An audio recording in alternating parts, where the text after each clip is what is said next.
Hi welcome back to my channel. ఈ రోజు గత ఏ మంత్రం వేసావే 25వ భాగాన్ని వినేద్దాం. ఒక్కసారిగా నాన్న అంటూ గట్టిగా అరిచింది భూమి. ప్రభాకర్, గగన్ ఇద్దరు షాక్తో డోర్ వైపు చూశారు.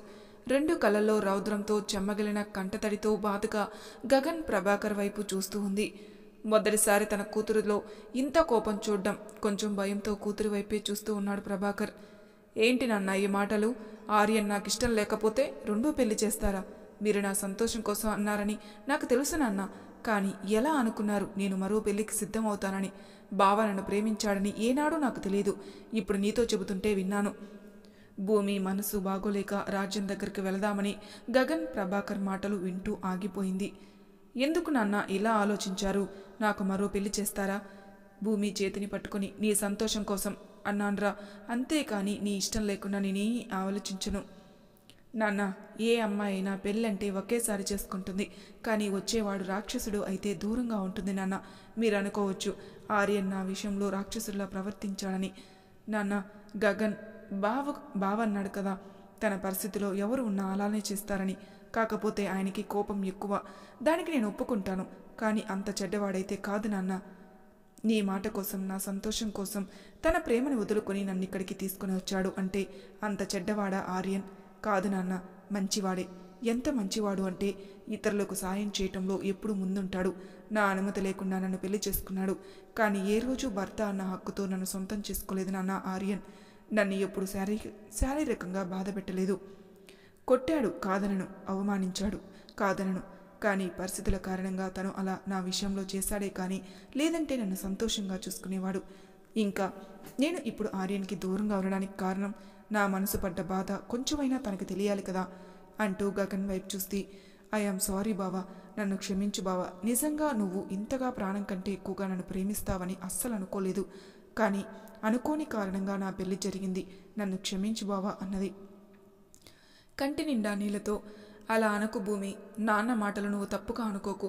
ఎంతైనా కూతురు సంతోషమే కదా, అందుకే ఆలోచించాడు మామయ్య. నీ మనసులో ఏముందో మామయ్యకి తెలియదు కదా, అందుకే అలా అన్నాడు. నువ్వు తప్పుగా అనుకోకు. నాకు తెలుసు బావా, నాన్నకి నేనంటే ప్రాణం. పైగా నా మనసులో ఏముందో నాకే తెలియదు. ఇంకా నాన్నకేం చెబుతాను? రెండో పెళ్ళి అనగానే నాకు కోపం వచ్చింది. బావా, నీకు బాధగా అనిపించడం లేదా నేను నీకు దూరం అయ్యానని అని అడిగింది. ఎందుకుండదురా, నరకం కంటే దారుణంగా ఉంది. కానీ ఏం చేయలేను అనుకున్నాడు మనసులో. బాధ కొన్ని రోజులు పోతే మళ్ళీ గగన్ బావ మామూలైపోతాడు. గగన్ రెండు చేతులను పట్టుకొని, బావా ఒక్క మాట చెప్పనా? నువ్వు ఎంతగా ప్రేమిస్తున్నావో అంతకంటే ఎక్కువగా నిన్ను ప్రేమించే అమ్మాయి నీ జీవితంలోకి వస్తుంది బావా. నీలాంటి మంచి మనసుకి ఆ దేవుడు ఎప్పుడూ అన్యాయం చేయడు. చూడు, నిన్ను ప్రాణం కంటే ఎక్కువగా ప్రేమించే అమ్మాయి వస్తుంది. నవ్వుతూ, సరే భూమి, ముందు నువ్వు వెళ్ళి రెస్ట్ తీసుకో, ఇప్పటికీ అలసిపోయావు అన్నాడు. బావా ఒక్క మాట ఇవ్వు. ఏంటి భూమి? ముందు మాట ఇవ్వు బావా. సరే అంటూ భూమి చేతిలో చేయి వేశాడు. జీవితాంతం నీ బాధని సంతోషాన్ని పంచుకునే మంచి స్నేహితురాలుగా ఉంటాను. అంతేకాదు, ఇకపై నువ్వు ఒంటరివాడివి కాదు. నువ్వు ఈ ఇంట్లోనే ఉండాలి. మంచి అమ్మాయిని పెళ్లి చేసుకోవాలి అన్నది. నీ మాట నేను కాదనను. నీ మాట ప్రకారం నేను ఇక్కడే ఉంటాను. నువ్వు చెప్పినట్టే పెళ్లి చేసుకుంటాను, సరేనా? సరే బావా, ముందు నువ్వు రెస్ట్ తీసుకో, మార్నింగ్ మాట్లాడుకుందాం. నాన్న పద. ఏంట్రా పండు, ఆర్యన్ నీకిష్టమేనా? నాన్న, చెప్పాను కదా, నా మనసులో ఏముందో నాకే తెలీదు. ఇంకా చెప్పాలంటే నేను ఇక్కడ ఉండలేను నాన్న. ఏంట్రా నువ్వు చెప్పేది? నాన్న, ఎంత కాదన్నా ప్రేమించిన అమ్మాయి దూరం అవి తన కళ్ళ ముందే ఉంటే ఆ బాధ మరింతగా ఎక్కువ అవుతుంది. అందుకే ఇక్కడ నేను ఉండలేను నాన్న. బావకి మనం కాకపోతే ఎవరున్నారు చెప్పు? అందుకే నేను ఇక్కడ ఉండలేను. నేను చెప్పేది అర్థం చేసుకున్నాన్న. అందుకే నేను ఆర్యన్ ఇంటికి వెళ్తాను. అందరి బాధలను అర్థం చేసుకుంటావు, మరి నీ బాధని ఎవరితోనూ పంచుకోవా? నాన్న, ఇప్పుడు నేను బాగానే ఉన్నాను. ఇంకా చెప్పాలంటే తప్పు చేయలేదు అన్న గిల్ట్నెస్ లేకుండా నా మనసు సంతోషంగా ఉంది. కాకపోతే సుమా గారిని చంపటమే బాధగా ఉంది నాన్న. అంత దారుణంగా ఎవరు చంపారో అర్థం కావటం లేదు. కానీ నాన్న, ఒక్కటి చెప్పనా, ఆ ఇంట్లో ఆర్యన్ని ఎవరు పట్టించుకోరు. ఇప్పుడు నేను కూడా లేను. దివ్య వదిన ఎందుకో ఆర్యన్ మీద కోపంగా ఉందో తెలియదు, కానీ అక్కడ నేను కూడా లేకపోతే ఆర్యన్ ఆకలితో అలమటించిపోతాడు నాన్న. పండు, నీ మాటలు చూస్తుంటే నువ్వు ఆర్యన్ని క్షమించావా? నేను ఆర్యన్ని క్షమించలేదు నాన్న. కాకపోతే ఇప్పుడు ఉన్న పరిస్థితుల్లో నేను గగన్ ఎదురుగా ఉండి తన్ని బాధ పెట్టలేను. అలా అని నా బాధ ఏంటో తెలియకుండా ఆర్యన్ని క్షమించలేను. సాటి మనిషిగా ఆర్యన్ కోసం ఆలోచిస్తున్నాను నాన్న. ఎందుకంటే అందరూ ఉన్న అనాథ ఆర్యన్. కూతురు తల నిమురుతూ, నీకు తెలియకుండానే నువ్వు నీ భర్త కోసం ఆలోచిస్తున్నావంటే మీ ఇద్దరి మధ్య బంధం అనేది దూరంగా ఉన్న మనసులు మాత్రం ఆ బంధంతో ఒక్కటయ్యాయి. నువ్వు అది తెలుసుకోలేకపోతున్నావు. కానీ నీ సంతోషం కోసం, ఇచ్చిన మాట కోసం నిన్నిక్కడ వదిలి వెళ్ళాడంటే నువ్వంటే తనకి ఎంత ఇష్టం ఉందో అర్థమవుతుంది. గగన్ చెప్పింది నిజమే. ఆర్యన్ నిన్ను ప్రాణం కంటే ఎక్కువగా ప్రేమిస్తున్నాడు. ఎటు చూసినా ఇప్పుడు గగన్ పరిస్థితి ఏంటో అర్థం కావటం లేదు అనుకున్నాడు మనసులో. నాన్న, నేను బానే ఉన్నాను. నువ్వు ముందు బావ దగ్గర ఉండు. సరే పండు అన్నాడు. భూమి పడుకుందే కానీ తనకి గగన్ మాటలే గుర్తొస్తున్నాయి. భర్త అన్న హక్కుతో తనని బెదిరించి తన దగ్గర ఉంచుకోవచ్చు మామయ్య, కానీ ప్రేమించిన అమ్మాయి సంతోషం కోసం ఆర్యన్ భూమిని ఇక్కడికి తీసుకుని వచ్చాడంటే భూమి అంటే తనకి ఎంత ఇష్టమో కదా. బావా, నా కారణంగా నువ్వు బాధపడుతున్నావు, కానీ నన్ను క్షమించు. ఎందుకంటే నేను మరొకరి భార్యని అంటూ కనులు మూసుకుంది. కానీ నిద్ర రావటం లేదు. ఇక తప్పక కిటికీ దగ్గర నుంచి పండు వెన్నెలని చూస్తూ ఆర్యన్ కోసం ఆలోచిస్తూ ఉంది. రూమ్లో ఉన్న వస్తువులు పగలగొట్టి అసహనంగా కూర్చుని సోఫా వెనక్కి వాలి ఉన్నాడు. భూమితో గడిపిన క్షణాలు ఒక్కొక్కటిగా గుర్తు చేస్తుంటే వెంటనే కనులు తెరిచి వైన్ గ్లాస్ తీసుకుని, నువ్వు దూరంగా ఉన్నా నా మనసు మాత్రం నీ దగ్గరే ఉంది చిట్టెలుక అంటూ వైన్ తాగుతూ ఉన్నాడు. ఏమైందిరా వీడికి, రూమ్ అంతా ఇలా చేశాడు అనుకుంటూ లోపలికొచ్చిన ఆర్యన్ని చూడగానే గౌతమ్, అభి ఇద్దరు షాక్ అయ్యారు. అభి సైలెంట్గా ఫోన్ తీసుకుని భూమికి కాల్ చేసి లైన్లో ఉంచాడు. వైన్ బాటిల్ అంతా తాగేసి అది కూడా పగలగొట్టి, భూమి ఎందుకు నన్ను వదిలేసావు, ఎంత తాగినా కిక్ రావటం లేదే, రూమ్లో ఎటు చూసినా నీతో గడిపిన జ్ఞాపకాలు గుర్తుకొస్తున్నాయి, ప్లీజ్ భూమి వచ్చే, నా ప్రాణం పోతుంది, అమ్మ వెళ్ళిపోయింది, చివరికి నువ్వు కూడా నన్ను వదిలేసి వెళ్ళిపోయావా, లేదు నేనే నిన్ను వదిలేసి వచ్చాను, ఉండు, ఎన్ని రోజులు నీ బాబు దగ్గర ఉంటావు, ఉండు, నేనంటే నీకు ఇష్టం లేదే, కానీ నేను నిన్ను నా మనసులో నా ప్రేమకి నిన్నే యువరాణ్ణి చేశాను, కానీ నువ్వు కూడా నన్ను వదిలేసావు కదే, ఎందుకే నాకు ఇలా జరిగింది, నేను చెడ్డవాడినే కదా, అందుకే నన్ను వదిలేసావు అంటూ ఇంకో బాటిల్ తీసుకుని తాగుతుండగా గౌతమ్, అభి ఆర్యన్ దగ్గరకు వచ్చి, రేయ్ ఏంట్రా ఈ పిచ్చి పని, ముందు బాటిల్ వదులు అన్నాడు. రేయ్ అభి, నాకు ఏడుపు వస్తుందిరా, మీ చెల్లి నన్ను వదిలేసింది, నీకు తెలుసా, తనతో నిన్న రాత్రి నా మనసులో ఉన్న బాధని పంచుకుని ఉదయమే సరదాగా గొడవ పడ్డాను, బహుశా ఈ బాధ కోసమే అయి ఉంటుంది. రేయ్ అభి, నీ చెల్లిని నా దగ్గరికి వచ్చేయమని చెప్పరా, గుండెల్లో పెట్టుకుని చూసుకుంటాన్రా. ఆర్యన్ని చూస్తుంటే బాధగా ఉన్నా ఏమి మాట్లాడాలో తెలియక అభి, గౌతమ్ ఇద్దరూ సైలెంట్గా ఉన్నారు. రేయ్, నేను నా భూమి కోసం మాట్లాడుతుంటే మీరేంట్రా ఏం మాట్లాడడం లేదు, దగ్గర ఉన్నప్పుడు తనని బాధ పెట్టావు, ఇప్పుడు నువ్వే వదిలేసి వచ్చి బాధపడుతున్నావు, తప్పంతా నీదే కదరా, ఏనాడైనా భూమిని మనిషిగా చూసావా. తాగిన మైకంలో ఉన్న ఆర్యన్ గౌతమ్ మాటలకి, నీ చెల్లిని సపోర్ట్ చేస్తున్నావు కానీ నన్ను సపోర్ట్ చేస్తున్నావారా, రే అభి, వీడు ఎప్పుడు చిట్టెలుక సపోర్టే చేస్తాడ్రా, అభి నీకు తెలుసా, నా చిట్టెలుక చీరలో నిజంగా దేవకన్యలా ఉంటుందిరా, గుండెల మీద చేసుకొని ఇక్కడ నిజంగా ఎలా ఉండేదంటే ఎక్కడ నీ చెల్లి అందానికి సరెండర్ అయిపోతానేమో అని అనిపించి పాపం బాధ పెట్టేవాడిని, నేను కొట్టినా తిట్టినా భరించిందిరా ఆ పిచ్చిది, నిజంగా చిట్టెలుక మంచితనం చూస్తున్నప్పుడు అనిపించేది, దేవుడు దీనికి అంత సహనం ఎలా ఇచ్చాడా అని. ఇంకా చెప్పనా, కోపంలో మీ చెల్లిని చూసినప్పుడు నిజంగా ఎంత నవ్వొచ్చేదో తెలుసా. అబచా, తనకి కోపడే ఛాన్స్ నువ్వు ఎప్పుడు ఇచ్చావురా, నీ కోపంతో తనని సైలెంట్ బొమ్మలా చేశావు. కానీ రే గౌతమ్, నువ్వు నీ చెల్లిని వెనకేసుకొని రావటం మానేసి ముందు నా బాధ వినరా. సరే చెప్పు. అభి విడిచి, అభి విని చిట్టెలకు దగ్గర పంపించేయి, నన్ను వీడు పట్టించుకోవడం లేదు. ఆర్యన్ మాటలకి అభి, గౌతమ్ ఇద్దరూ నవ్వుకుంటారు.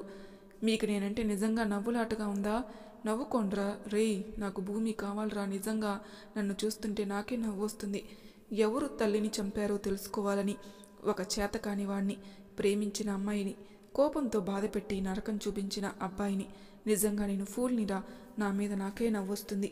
రే అభి, భూమి లేకపోతే ఈ ఆర్యన్ బ్రతకలేడురా అంటూ కంటి నిండా నీళ్లతో, చెప్పేది చేసింది తప్పే కాదని అనను, కానీ నాకు ఇంత శిక్ష వేయొద్దని భూమికి నువ్వు చెప్పరా, నిజంగా నేను తనకి దూరంగా ఉండలేనురా, ప్లీజ్ రా, నీ కాలు పట్టుకుంటాను అంటూ కింద పడబోయి, నా భూమిని నా దగ్గరికి పంపించేయండిరా, లేదంటే ఈ ఆర్యన్ జీవితం నిజంగా శూన్యం అయిపోతుంది, ప్లీజ్ రా, నా బాధని ఎలా బయట పెట్టాలో కూడా అర్థం కావటం లేదురా అన్నాడు. ఆర్యన్ మాటల్లో భూమిపై ఉన్న ప్రేమకి గౌతమ్, అభి ఇద్దరూ బాధపడుతూ కింద కూర్చొని ఆర్యన్ని తమ ఒడిలోకి తీసుకుని, రే ఆర్యన్, ఏంట్రా నువ్వు ఒక బిజినెస్ మ్యాన్వి, అలాంటిది నువ్వు ఇలా తాగటం ఎందుకురా, ఇప్పుడు బాధపడుతున్నావు. ఏం చేయండిరా గౌతమ్, భూమి లేకపోతే ఈ ఆర్యన్ పరిస్థితి ఇంతే. తనని చూసినప్పుడు జీవితాంతం సంతోషంగా చూసుకోవాలని అడిగింది. కాదనకుండా క్షణాల్లో తను కోరింది ఇచ్చి తన కళ్ళల్లో ఆనందం చూడాలని, తన ప్రేమలో నా బాధని మర్చిపోవాలని, తన చూపుతో నన్ను నేను మర్చిపోయి తను సొంతం అవ్వాలని, తన ప్రేమలో తడిసి ముద్దై నా జీవితం అంతా తనతో పంచుకోవాలని, నా ప్రేమతో తనని ముంచెత్తి తన కళ్ళల్లో ఎల్లప్పుడూ నా రూపం చూసుకోవాలని, చెరగని చిరునవ్వు తను నవ్వితే ఆ చిరునవ్వుకి కారణం నేనవ్వాలని, బాధ వచ్చినప్పుడు తన కళ్ళలో వచ్చే కన్నీటి చుక్కని నేనవ్వాలని, తనకి ఆనందం వస్తే తనని చూస్తూ నేను మర్చిపోవాలని, నా ప్రేమలో అనుక్షణం నా ప్రేమను పొందుతూ తనని తాను మర్చిపోవాలని, తన మనసు బాలేనప్పుడు అమ్మా నాన్న అన్నీ నేనై తనని పసిపాపలా నా ఒడిలో హాయిగా నిద్రపుచ్చాలని, చివరి శ్వాసలో కూడా తన చేతిని పట్టుకుని తన ఒడిలో చనిపోవాలని, తనతో ఇలా ఎన్నో కలలు కన్నాన్రా. కాకపోతే నేను అనుకున్నది ఏదీ జరగలేదు, అంతా నా దురదృష్టం అంటూ అభి ఒడిలో పడుకున్నాడు. ఆర్యన్ చేతిని పట్టుకుని ఫోన్ చెవి దగ్గర పెట్టుకుని, విన్నావా పండు, నీపై ఎన్ని ఆశలు పెంచుకున్నాడో. ఏడుస్తూ విండో దగ్గర అలా నిలబడి ఆర్యన్ మాటలకి మనసు చెలించి ఏమని మాట్లాడాలో తెలియక మౌనంగా ఉంది. తన ప్రతి మాటలోనూ తనపై ఉన్న ప్రేమ చెబుతూ ఉంటే ఒకవైపు సంతోషం, మరోవైపు బాధ రెండూ కలిపి భూమి మనసుని అతలాకుతం చేస్తున్నాయి. ప్లీజ్ రా, ఈ అన్నయ్య మాట విని ఇప్పుడు నువ్వు ఇక్కడికి వచ్చేరా. నీ ఆసరా వీడికి చాలా అవసరం. అలా అని నువ్వు పడిన బాధ నిన్ను మర్చిపో అనటం లేదు. నీ ఆట వీడితో నువ్వే ఆడుకో. అలా అని విడిచి వీడిని దూరం పెట్టకు. ప్లీజ్ రా పండు, ఇక్కడికి వచ్చి నేను బాబాయ్ గగన్ పరిస్థితి చూసుకుంటాం. వస్తున్నానన్నయ్య అన్నది. అభి మాటలకి, రేయ్ నీ చెల్లితో మాట్లాడతాన్రా, ఒకసారి ఫోన్ ఇవ్వరా అంటూ ఫోన్ తీసుకొని హలో అన్నాడు. మౌనంగా ఉంది. మాట్లాడవే, ప్రాణం పోతుంది అన్నాడు. మౌనంగా ఉంది. భూమి, నా మాటలు వినిపిస్తుందా అన్నాడు. ఈసారి మళ్ళీ మౌనంగా ఉంది. భూమి, నా దగ్గరకు వచ్చేవే, నాకు ఎవరూ భోజనం పెట్టలేదే, ప్లీజ్ నాకు ఆకలిగా ఉంది, వచ్చేయి నా దగ్గరికి అన్నాడు. ఫోన్ చెవి దగ్గర పెట్టుకుని సైలెంట్గా వింటూ ఉంది భూమి. రాక్షసి, మాట్లాడే, నీకు నీ బాబు కావాలి, నాకు నువ్వు కావాలి, మాట్లాడవా, ఒక్క మాట చెప్పు, నన్ను క్షమిస్తావా. మౌనంగా ఉంది. ఇప్పుడు కూడా మౌనమే. వచ్చే భూమి, నాకు ఏదోలా ఉంది అన్నాడు. మళ్ళీ మౌనంగా ఉంది. నీకు దండం పెడతాను, మాట్లాడవే, ఎందుకు సైలెంట్గా ఉన్నావు, అందరూ కలిసి నన్ను చంపుతున్నారు కదే అన్నాడు. మాట్లాడుకో, మౌనంగా ఉండు, ఒక్కటి గుర్తుపెట్టుకో, వచ్చే నిన్ను మహారాణిలా చూసుకుంటాను, మిస్ యూ చిట్టిలక అన్నాడు. మళ్ళీ మౌనంగా ఉంది. మాట్లాడుకో, అలానే సైలెంట్గా ఉండు, కానీ నువ్వు నన్ను వద్దు అన్నా నేను నిన్ను వదలను చిట్టెలక, ఐ మిస్ యూరా, వచ్చి బుజ్జి, నీకోసం ఎదురు చూస్తూ ఉంటాను అన్నాడు. ఆర్యన్ మాటలకి ఏం మాట్లాడాలో తెలియక ఫోన్ కట్ చేసింది. అభి మాటలు విన్న గౌతమ్, నిజంగా నువ్వు చాలా తెలివైన వాడివిరా. చెల్లి తప్పు చేయలేదని నిరూపించి ఫ్రెండ్ బాధపడకుండా తన ప్రేమని నీ చెల్లికి తెలియజేశావు. కానీ భూమి వీడిని క్షమిస్తుందా? గౌతమ్ మాటలకి నవ్వుతాడు. ఏంట్రా నవ్వుతున్నావు? నాకు తెలిసి భూమి వీడిని మామూలుగా అయితే ఆడుకోదు. అభి చేతిని పట్టుకొని, రే మీ ఇద్దరు నా చిట్టెల కోసమా మాట్లాడుతున్నారు? గౌతమ్ ఆర్యన్ చెవులో, పడుకోనైనా, ఈ రోజు నుంచి నీకు పట్టు పగిలే చుక్కలు కనపడతాయి అన్నాడు. రేయ్, నా భూమి నాకు కావాలరా. ఇంకా మా అమ్మ చనిపోవడానికి కారణం ఎవరో తెలుసుకోవాలి. ఆర్యన్ పడుకో, ఉదయం మనం అన్ని విషయాలు మాట్లాడుకుందాం అన్నారు. రేయ్, మీ ఇద్దరు లవ్లో ఫెయిల్ అయితే ఆ బాధ ఎలా ఉంటుందో మీకు తెలుస్తుందిరా. ఎంత తాగినా నీ చెల్లి రూపం, తనతో గడిపిన క్షణాలే గుర్తుకొస్తున్నాయిరా. గౌతమ్ అభి ఇద్దరు, నిజంగా వీడు భూమి కోసం ఇంతలా అవుతాడని అస్సలు అనుకోలేదురా. ఏది ఏమైనా ఇద్దరు సంతోషంగా ఉంటే చూడాలని ఉంది. జరుగుతుంది గౌతమ్, అది తప్పకుండా జరుగుతుంది. కాకపోతే వీడిప్పుడు నా చెల్లికి ప్రేమతో దగ్గరై తన బాధని మర్చిపోయేలా చేయాలి. మన బాబు తాగి ఉన్నాడు, ఇప్పుడు ఎన్ని చెప్పినా మర్చిపోతాడు. రేపు వీడితో అన్ని విషయాలు మాట్లాడాలి. తప్పకుండా గౌతమ్, పద వీడిని బెడ్ మీద పడుకోబెడదాం అన్నారు. మరి తర్వాయి భాగంలో ఏం జరుగుతున్న నెక్స్ట్ ఎపిసోడ్లో తెలుసుకుందాం. అంతవరకు నా ఛానల్ని సబ్స్క్రైబ్ చేయని వాళ్ళు ప్లీజ్ సబ్స్క్రైబ్ చేసుకోండి, లైక్ చేసి షేర్ చేయండి. మీ అభిప్రాయాలు నాకు కామెంట్ రూమ్లో తెలియజేయండి. Thank you for listening.